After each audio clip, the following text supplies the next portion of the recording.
প্রয়াগরাজে গঙ্গা, যমুনা এবং সরস্বতীর মিলনস্থলে এখন চলছে কুম্ভ মেলা।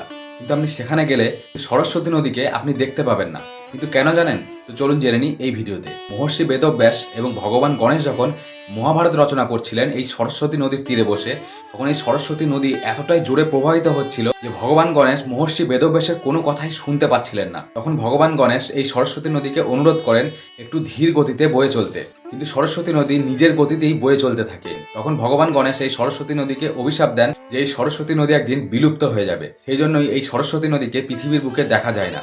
শুধুমাত্র একটা জায়গাতেই আপনি গেলে সরস্বতী নদীকে দেখতে পাবেন। আপনি যদি কখনো বদ্রীনাথ ধাম যান, সেখান থেকে মাত্র 1 ঘন্টার পথ যদি আপনি অতিক্রম করেন, সেখানে গেলে আপনি এই সরস্বতী নদীকে দেখতে পাবেন। সেখান থেকেই এই সরস্বতী নদী মাটির নিচে প্রবেশ করেছেন এবং সেখান থেকে সরস্বতী নদীকে আর কেউ দেখতে পায় না। মনে করা হয় এই সরস্বতী নদী এখনো মাটির নিচে দিয়ে প্রবাহিত হয় এবং ত্রিবেণী সঙ্গমে গঙ্গা এবং যমুনার সাথে গিয়ে মিলিত হয়।